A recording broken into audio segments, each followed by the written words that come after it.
अगर आपकी लाइफ एक बोरियत से भरे ढर्रे पर चल रही है और आप कुछ नया करना चाहते हैं तो यह किताब आपके लिए है।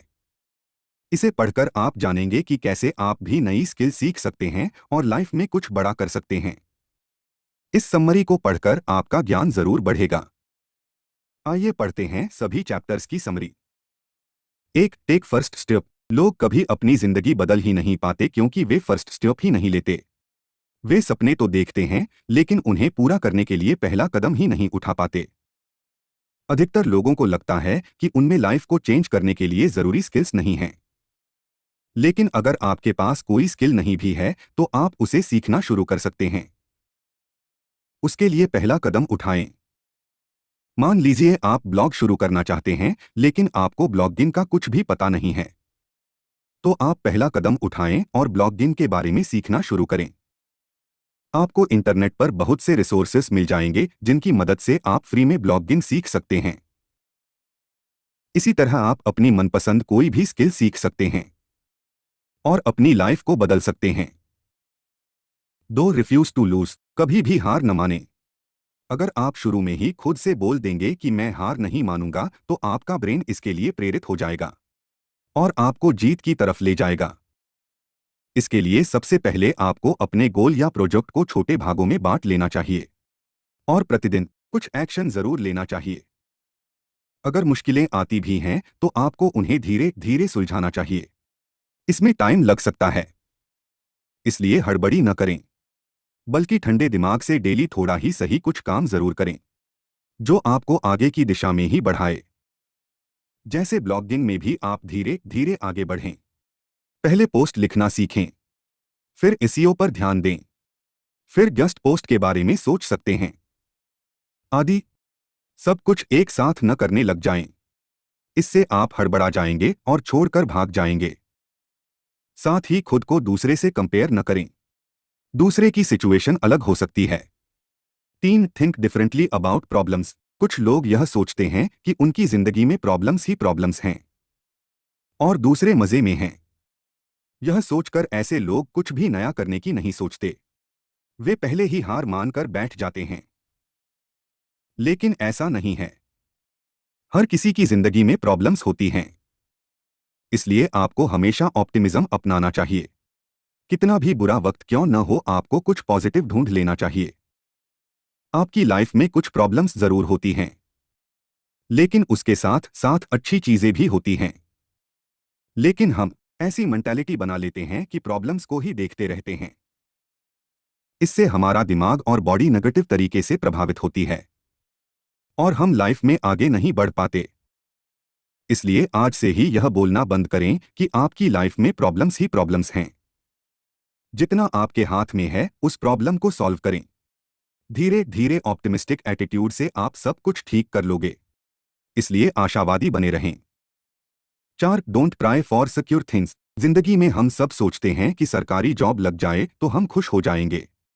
हम सब में एक सिक्योरिटी पाने की भावना रहती है, लेकिन सरकारी नौकरी किसी खुशी की गारंटी नहीं है। आप 9 से 5 बजे वाली रूटीन में फंस कर रह जाओगे और लाइफ बोरियत से भर जाएगी।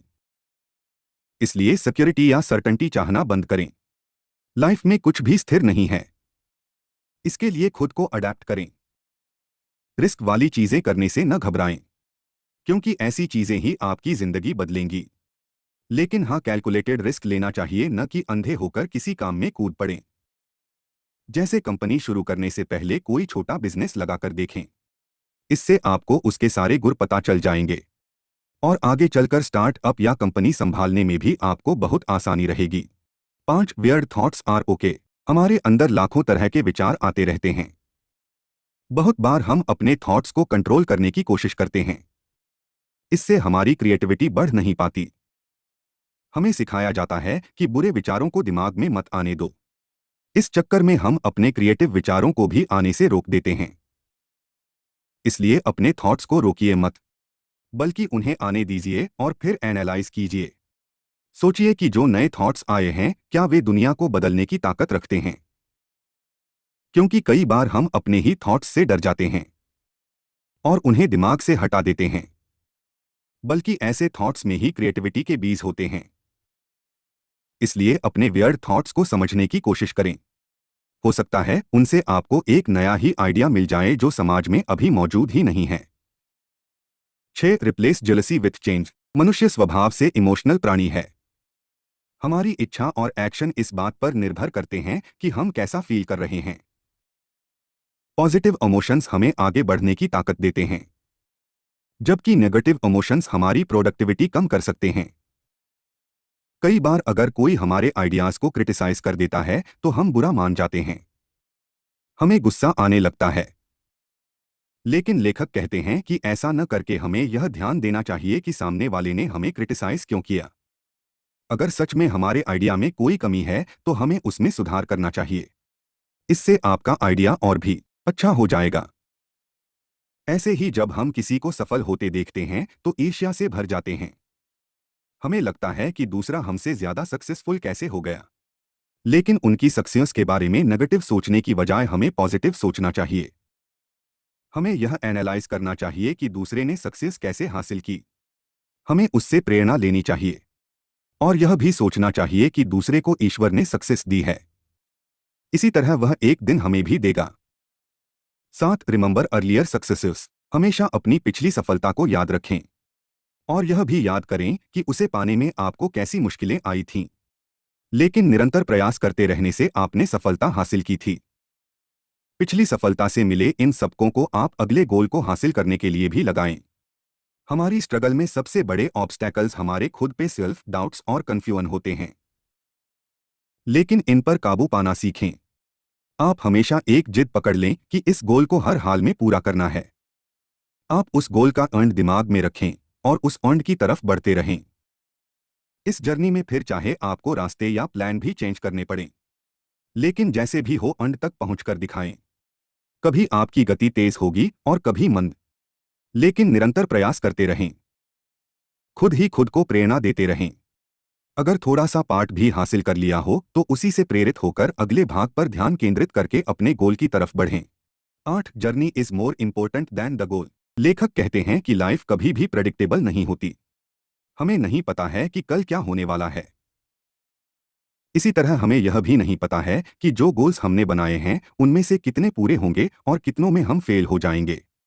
लेकिन हमें हर सिचुएशन के लिए पहले से ही तैयार रहना चाहिए और फेलियर को भी एक्सेप्ट करना सीखना चाहिए। जब हम किसी गोल में फेल हो जाते हैं तो हमारा पहला रिएक्शन दुख और निराशा का होता है। हम गुस्सा भी करने लगते हैं। कुछ ही लोग होते हैं जो फेल होने पर भी मुस्कुरा सकते हैं। हम सबको ऐसी ही स्टेट ऑफ माइंड में पहुंचना चाहिए। हमें समझना होगा कि सब कुछ हमारे प्लान के मुताबिक कभी भी नहीं होगा। इसलिए अगर हम कुछ गोल्स में फेल हो जाते हैं तो हमें दूसरे गोल्स पर फोकस कर लेना चाहिए और निरंतर आगे बढ़ते रहना चाहिए। हमें समझना चाहिए कि फेलियर पर रोने धोने से क्या हालात अच्छे हो जाएंगे, कभी भी नहीं। टाइम आगे ही बढ़ता रहेगा, वह हमारा रोना देखने के लिए नहीं रुकेगा। बस हमें टाइम के साथ आगे बढ़ते रहना सीखना चाहिए। दिल में दुख और निराशा भर लेने से हम स्ट्रेस और डिप्रेशन में डूब जाते हैं। इससे जिंदगी की खुशियां भी दूर हो जाती हैं। इसलिए हमेशा नए गोल बनाकर उन पर काम करते रहना चाहिए। 9. Don't blame others. अपनी गलतियों की जिम्मेवारी लेना सीखें। ज्यादातर लोग फेलियर का ब्लेम दूसरों पर डाल देते हैं और ऐसा दो कारणों से होता है। 1. हम खुद को परफेक्ट मान बैठते हैं, जबकि ऐसा नहीं है। गलती किसी से भी और किसी भी एज में हो सकती है। 2. हम सोचते हैं कि गलती मानने से और उसकी जिम्मेवारी अपने सिर पर लेने से हम छोटे हो जाएंगे। इन दो कारणों की वजह से लोग गलती करने से बचना चाहते हैं और गलती से बचने के लिए वे कोई नया काम करने का रिस्क ही नहीं लेना चाहते। इसलिए उनकी लाइफ में कभी ग्रोथ ही नहीं होती। इसलिए अपनी सोच बदलें। गलती करने से न घबराएं और न ही उसकी जिम्मेवारी लेने से, बल्कि आप गलती से सबक लेकर फिर से कोशिश करें। जितने काम आप करते जाएंगे उससे आपका तजुर्बा बढ़ता ही जाएगा और गलतियां सबसे अच्छी टीचर होती हैं। दूसरे की बात से आप उतना नहीं सीखते जितना गलती करके सीखते हो। 10. The 2 steps to freedom. किताब के अंत में लेखक ने 2 तरीके बताए हैं जिनसे आप असली फ्रीडम हासिल कर सकते हो, फिर चाहे वो पैसे की हो या टाइम की। सबसे पहले जो काम आप कर रहे हैं उसे छोड़ दें। अगर वह काम आप सिर्फ मजबूरी में कर रहे हैं या जिसे करके आपको कोई खुशी नहीं मिल रही तो उसे करने का क्या फायदा है। अगर आपका गोल बड़ा है तो आप खुद को छोटे कामों में क्यों उलझा रहे हो। इससे आपको अपना बड़ा गोल कभी नहीं मिलेगा, क्योंकि छोटे छोटे काम ही आपकी सारी एनर्जी खत्म कर देंगे। ऐसे काम करना शुरू करें जो आपको अपने बड़े गोल की तरफ ले जाएं। अगर स्टार्टअप शुरू करना है तो उसके लिए पहला स्टेप तो लें। अगर बैंक से लोन लेना है तो उनसे मिलना तो शुरू करें। प्रोसेस तो पता करें। बहुत बार हम सिर्फ बोर्ड पर लेटे लेटे सपने देखते रहते हैं, कुछ एक्शन नहीं लेते। इसलिए ज्यादा सोचना बंद करें और तुरंत एक्शन लें।